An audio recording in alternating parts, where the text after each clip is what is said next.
Alhamdulillahi rabbil alamin. Wassalatu wassalamu ala ashrafil anbiya'i wal mursalin Sayyidina wa maulana Muhammadin wa ala alihi wa sahbihi ajma'in. Amma ba'du. Jamaah Majlis Ta'lim Kopi Hitam yang dirahmati oleh Allah subhanahu wa ta'ala, mudah-mudahan hadirnya kita pada malam hari ini menjadi penyebab turunnya rahmat dan juga barokah kepada kita semuanya, barokah dunia, barokah akhirat. Insyaallah semua yang kita harapkan pada malam hari ini, hajat kita, maksud kita dikabul oleh Allah subhanahu wa ta'ala. Dengan berkahnya kita menuntut ilmu, melakukan setiap kebaikan kita di jalan yang diridhai oleh Allah subhanahu wa ta'ala. Masih dalam pembahasan kitab Bidayatul Hidayah lil Imam Abi Hamid Muhammad bin Muhammad Al-Ghazali At-Tusi rahimahullahu ta'ala.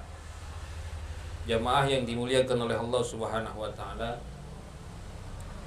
qala al-muallifu rahimahullahu ta'ala wa adaman naf'a bihi wa bi'ulumihi fid dharaini amin. Ila qawlihi fa idza faragta minar rak'ataini fanwil i'tikafa wad'u bima da'a bihi Rasulullah sallallahu alaihi wasallam. Kita perhatikan bersama-sama apa yang disampaikan oleh Imam Ghazali di dalam kitab ini, yang kemarin sudah kita bahas pada minggu lalu, yaitu terkait adab-adab atau tata krama masuknya kita ke dalam masjid, ke dalam salah satu tempat yang mulia dan dimuliakan oleh Allah subhanahu wa ta'ala. Tidak ada satu tempat yang mulia di muka bumi ini melainkan yaitu masjid, masjid di mana tempat kita melakukan ibadah dan mendekatkan diri kita kepada Allah subhanahu wa ta'ala. Terakhir dikatakan fa idza dakhaltal masjidah, kalau kita masuk ke dalam masjid, fala tajlis, jangan dulu duduk. Apa yang kita lakukan? Yaitu hatta tusolliya rak'atai tahiyyati, sehingga kita melaksanakan sholat sunnah 2 rakaat yang dinamakan sholat sunnah tahiyatul masjid. Jangan dulu kita duduk ketika kita masuk ke dalam masjid sebelum kita melaksanakan sholat sunnah 2 rakaat. Kapanpun waktunya, sholat sunnah tahiyatul masjid, enggak ada waktu yang haram untuk kita melaksanakan sholat sunnah tahiyatul masjid. Karena ini merupakan haknya masjid, kita melakukan sholat sunnah ini dengan maksud adalah penghormatan. Sampai-sampai kemarin kita jelaskan bahwa ada satu sabda, satu hadis di mana Rasulullah menegur orang ketika Rasulullah hendak melaksanakan khutbah, namun orang tersebut mau duduk, tapi kata Rasul, kum, berdirilah kamu dan laksanakan sholat sunnah 2 rakaat. Sampai-sampai orang yang datang ketika itu sudah naik khotib di atas mimbar, tetap laksanain sholat sunnah 2 rakaat. Jangan sampai ditinggal. Kecuali iqomah sudah dikomandangkan, maka hukumnya makruh melaksanakan sholat sunnah tahiyatul masjid.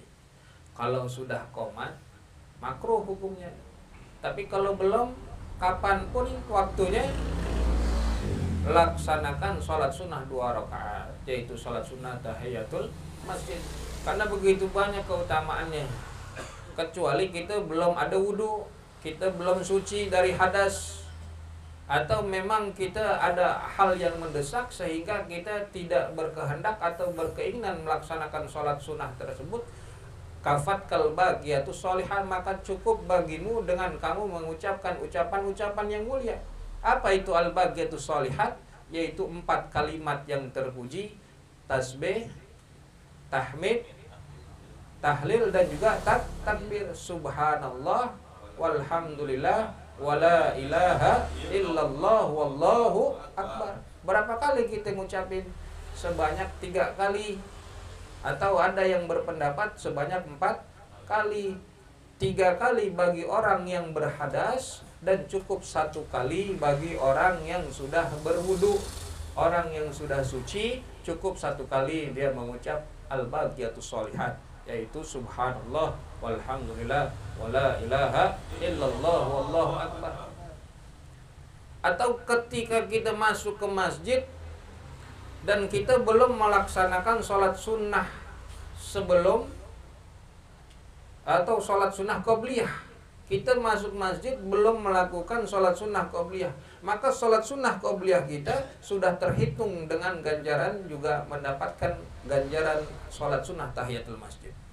Jadi lakuin sholat sunnah qobliyah, maka sholat sunnah qobliyah kita juga dihitung, kita mendapatkan ganjaran sholat sunnah tahiyatul masjid.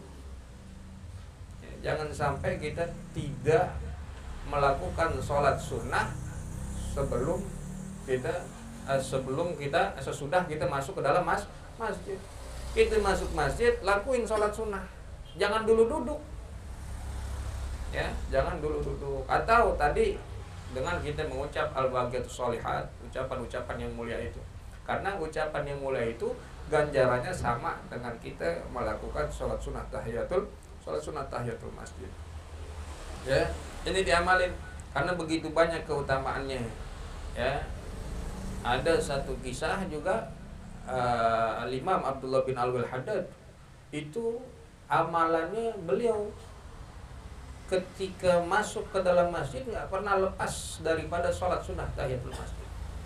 Beliau keliling masjid-masjid yang ada di kampungnya, beliau masuk sholat sunnah tahiyatul masjid. Terus beliau keliling di mana lagi ada masjid, berhenti di situ beliau masuk dan melakukan sholat sunnah tahiyatul masjid. Ya. Kalau satu kampung ada 100 masjid, maka 100 kali beliau melakukan sholat sunnah tahiyatul masjid. Jangan kita anggap remeh amalan-amalan yang seperti ini.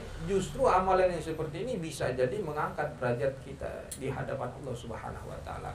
Karena tahiyah di situ kita sebagai menghormati haknya masjid dengan kita melakukan sholat sunnah tersebut.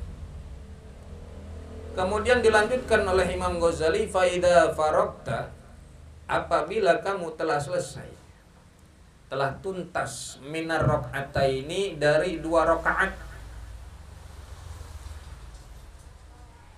entah itu sholat sunnah tahiyatul masjid atau sholat sunnah qobliyah yang kita lakukan, setelah kita melaksanakan sholat tersebut, fanwi, maka berniatlah kamu al-i'tikafa, akan i'tikaf. Niatin i'tikaf kalau masuk masjid, kapanpun waktunya, niatin i'tikaf. Apa itu i'tikaf?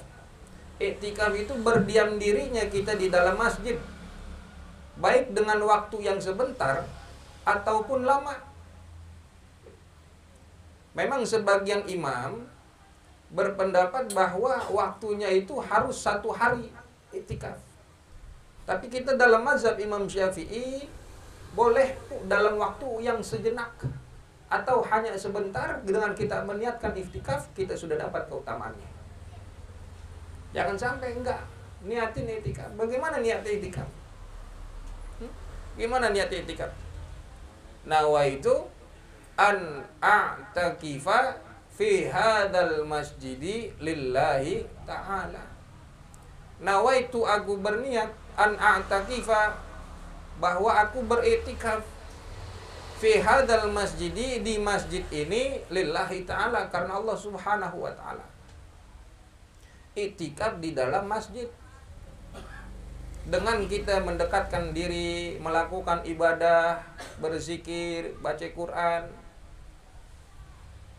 mendapatkan keutamaan i'tikaf. Apa kata Nabi SAW?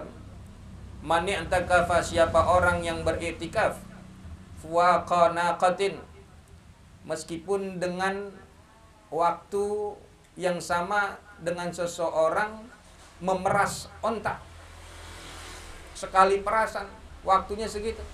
Faka'annama a'taqona samah, maka seolah-olah dia sama dengan membebaskan atau memerdekakan seorang budak.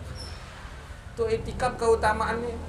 Dia lakuin itikaf biar kata sejenak, biar kata sebentar, tapi pahalanya sama ganjarannya dengan dia memerdekakan seorang budak.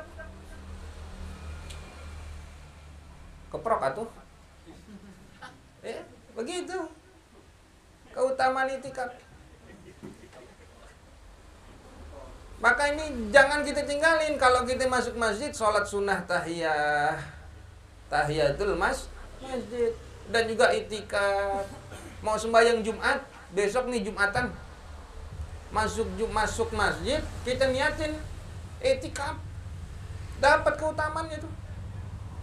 Dengan kita duduk dengerin khatib sampai sholat Jumat jamaah selesai, kita pulang.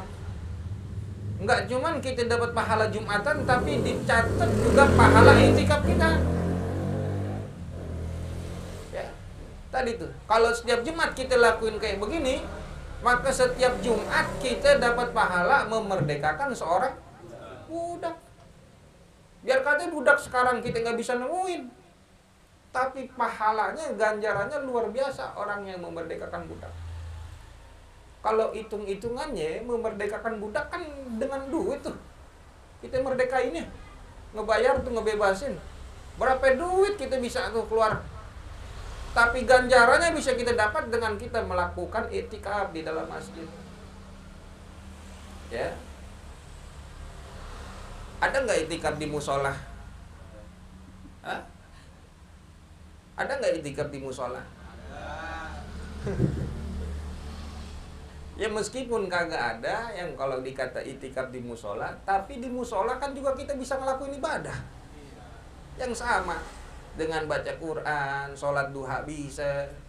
Itu meskipun nggak mesti kita berniat itikaf, karena memang ya ulama sepakat itikaf di dalam masjid. Tapi kegiatan ibadah yang lain bisa kita lakuin di dalam musola yang sama dengan yang kita lakukan di dalam masjid. Itu ya. Jangan kita tinggalin itikaf. Itikaf hukumnya sunnah muakkad. Hukumnya sunnah. Bisa jadi wajib kalau orang tersebut bernazar untuk melakukan itikaf. Maka nazarnya dia untuk melakukan itikaf, itikafnya menjadi wajib hukumnya. Yang pada dasarnya itikaf itu hukumnya sunnah. Kita insya Allah kita lakuin semuanya itikaf, ya, masuk masjid, ngaji, ada pengajian di masjid, kita hadir, niatin tuh, pas masuk, udah kelar suci, kita berwudu, masuk ke dalam masjid, nawaitu an a'takifa fi hadal masjid lillahi ta'ala. Enggak cuman dapat pahala ngaji, tapi kita juga dapat pahala itikaf. Masya Allah. Wadu'u, dan berdoalah kamu bima da'a bihi Rasulullah sallallahu alaihi wasallam, dengan doa yang dilakukan oleh Rasulullah sallallahu alaihi wasallam. Ba'da raka'atil fajri, setelah 2 rakaat fajar. 2 rakaat fajar di sini maksudnya ulama mengatakan bahwa sholat ini dikatakan sholat sunnah sebelum subuh. Ya meskipun memang ada yang mengatakan sholat sunnah fajar, yang lainnya ada. Tapi lebih kuat sholat sunnah sebelum subuh atau sholat sunnah qobliyah subuh. Setelah kita melakukan sholat sunnah qobliyah subuh, fakul, maka ucapkanlah, bacalah oleh kamu, ini doa yang diajarkan oleh baginda Rasul sallallahu alaihi wasallam. Allahumma inni as'aluka rahmatan min indika. Allahumma ya Allah, inni sesungguhnya aku as'aluka meminta, aku memohon kepadamu ya Allah, rahmatan akan rahmatmu, akan kasih sayangmu. Kita minta rahmat dari Allah. Rahmat itu kasih sayang yang kita minta kepada Allah. Kalau Allah sudah memandang hambanya dengan pandangan rahmat, Dikatakan man nadzarallahu ilaihi, siapa orang yang dipandang oleh Allah dengan pandangan rahmat tentunya, la yu'adzibuhu abadan, maka Allah tidak akan memberikan azab kepadanya selama-lamanya. Satu pandangan rahmat, Allah tidak akan memberikan azab kepada hamba tersebut selama-lamanya. Hatta yaumul qiyamah, sampai hari kiamat. Maka beruntung orang yang mendapatkan rahmatnya Allah. Orang yang dia mendapatkan kasih sayangnya Allah, mendapatkan keberuntungan yang luar biasa. Allah kalau udah cinta hamba-hambanya, Allah jaga dari segala macam bentuk keburukan, dari segala macam bentuk bahaya. Berapa banyak orang-orang yang dicintai oleh Allah, mendapatkan rahmatnya Allah, dijaga hidupnya barokah dunia akhiratnya. Oke, di sini yang pertama diminta di tempat yang mulia, yaitu di masjid yang turunnya rahmat Allah Subhanahu wa taala, di tempat yang mulia tersebut yang kita minta rahmat, yang kita minta kasih sayang Allah, min indika, dari sisimu, dari sisi engkau ya Allah. Tahdi biha qalbi, yang dengan rahmat tersebut tahdi, engkau memberikan petunjuk qalbi, akan hatiku. Kita minta petunjuk dengan rahmat Allah, kita minta petunjuk. Wa tajma'u syamli, dan dengan rahmat engkau mengumpulkan, engkau mempersatukan syamli. Apa itu syamli? Syamli itu adalah satu kesatuan yang udah kita kumpulin, cuma berserakan, urusan-urusan yang berserakan biar Allah satuin lagi. Jadi kita minta dengan rahmat Allah, Allah satukan, Allah kumpulkan hal-hal urusan-urusan kita yang berserakan.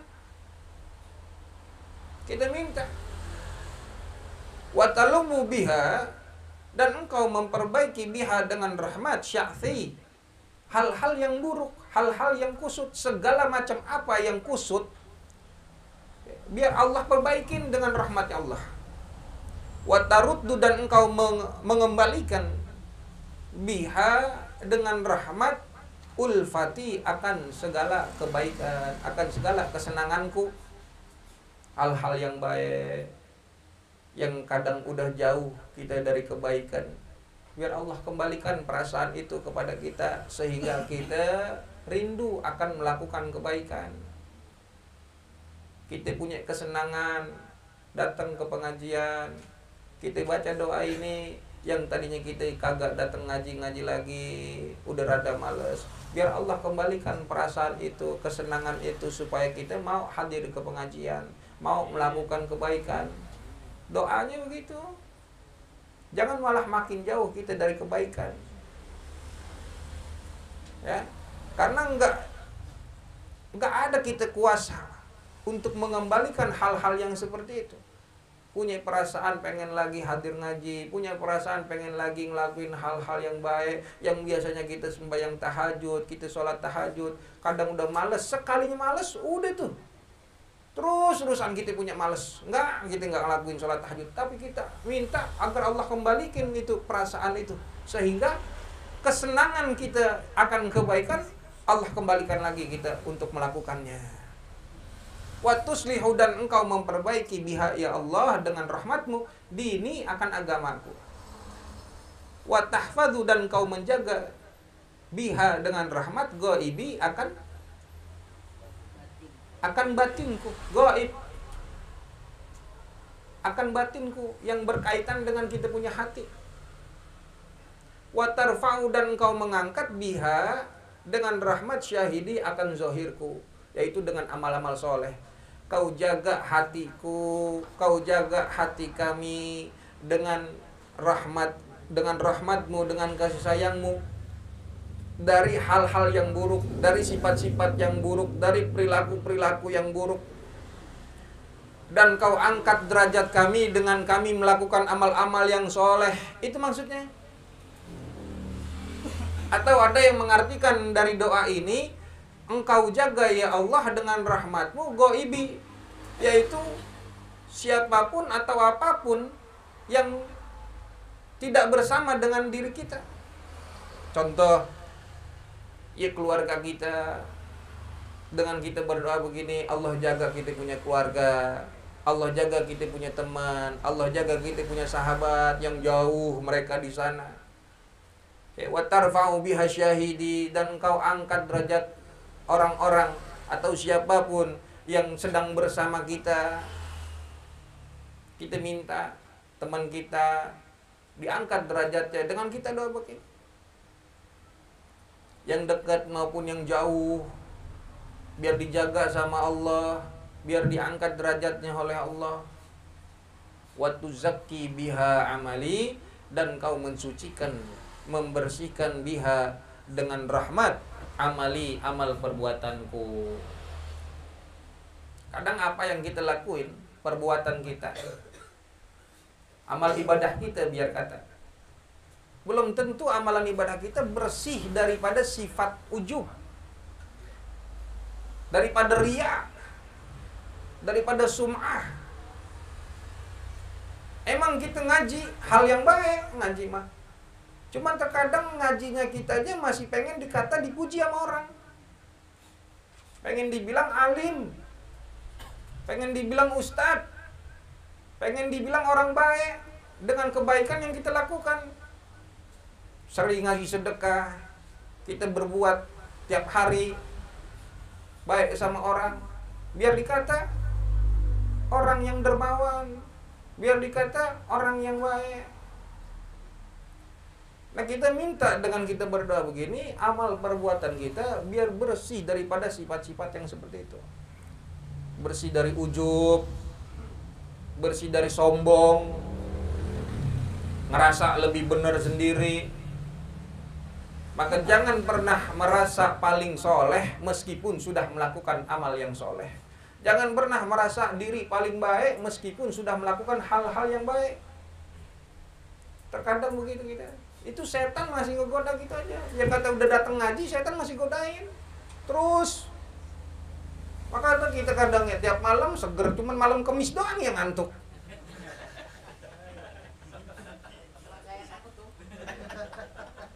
Lebih begitu kan?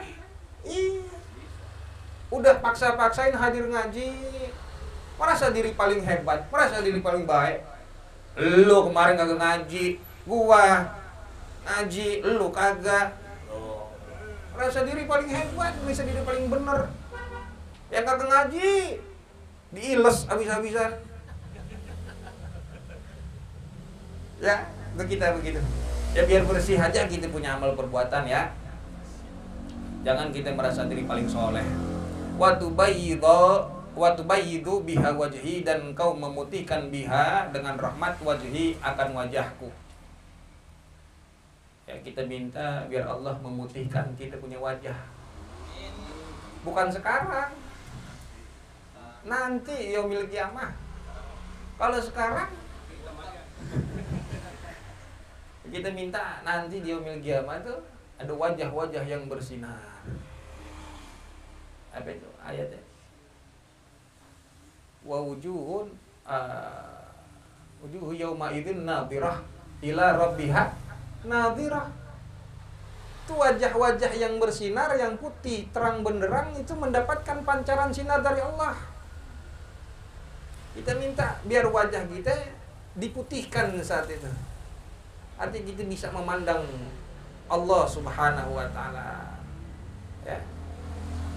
Watul himuni, dan kau mengilhamiku biha dengan rahmat rusdi, akan metunjukku. Maknanya dengan kita berdoa begini, kita minta agar Allah memberikan ilham kepada kita punya lisan, biar lisan berkata, mengucapkan sesuatu sesuai dengan petunjuk. Kita punya telinga, biar Allah mengilhami kita punya telinga mendengar sesuai dengan petunjuk. Tangan kita diilhami agar kita bergerak, tangan kita sesuai dengan petunjuk. Terkadang tangan, telinga kita nggak bisa kendalikan, hal-hal yang buruk lah yang kita lakukan. Tapi kita minta Allah mengilhami memberikan kebaikan kepada kita, sehingga apa yang menjadi petunjuk buat kita, kita mudah untuk melakukannya. Wa taqdi, dan engkau memenuhi li kepadaku hajati, akan hajatku. Kita minta agar Allah penuhin kita punya hajat. Wa ta'simuni, dan kau menjaga ni akan diriku, biha, dengan rahmat, min kulli su'in, dari setiap keburukan. Kita minta. Enggak ada yang bisa menghindari segala macam bentuk keburukan, kecuali memang itu semua sudah ditetapkan oleh Allah. Kita udah safety, bekerja pakai sarung tangan, pakai penutup kepala, pakai pakaian yang lengkap. Tapi kalau Allah sudah menentukan kita terkena hal yang buruk, biar kata seluruh dunia ini menjaga kita, tetap kita nggak bisa menghindar. Tapi kita minta, ya Allah, biar Allah yang menjaga kita dari segala macam bentuk keburukan yang datang kepada kita, biar Allah jaga, ya. Begitu, itu doanya sebelum atau sesudah kita melakukan sholat sunnah 2 rakaat, ya, 2 rakaat tahiyatul masjid atau sholat sunnah qabliyah. Kita baca doa ini. Ini doa yang diajarkan oleh baginda Nabi Muhammad SAW. Masih panjang lagi doanya tuh, ya, masih panjang tuh, sampai terus tuh. Dikit-dikit dibaca, dikit-dikit dihafalin, ya. Ini masih ada terus, Allahumma inni as'aluka imanan kholisan yubashiru qalbi wa as'aluka yaqinan shadiqan. Itu masih terus sampai halaman berikutnya, itu masih doa gitu. Kita ntar yang pakai dah dikit-dikit atu-atu, ya. Kita baca bareng-bareng. Bismillahirrahmanirrahim. Bismillahirrahmanirrahim. Allahumma inni as'aluka rahmatan min indika tahdi biha qalbi wa tajma'u syamli wa talummu biha sya'fi wa taruddu biha ulfati wa tuslihu biha dini wa tahfadhu biha ghaibi wa tarfa'u biha syahidi wa tuzakki biha amali wa tubayyidu biha wajhi wa tulhimuni biha rusdi wa taqdili hajati wa ta'simuni biha min kulli su'. Itu satu paket itu tuh. Hafalin tuh. Ya, ini domirnya kepada saya. Kalau mau pakai jamaah, kita baca Allahumma inna nas'aluka rahmatan min indika tahdina biha qulubana wa tajma'u syamlana wa talummu biha sya'tana. Terus begitu. Pakai domirnya nahnu. Ya, kalau mau pakai doa kita bersama-sama. Ya, amalin aja buat diri sendiri dulu, kita baca ini. Ya. Minta tuh doanya, minta dikasih rahmat, yang rahmatnya secara menyeluruh dengan apa yang tadi kita minta. Ya, sampai dijaganya kita dengan rahmat Allah dari segala macam bentuk keburukan. Allahumma inni as'aluka imanan khalisan wallahu a'lam bishawab. Isiril Fatihah.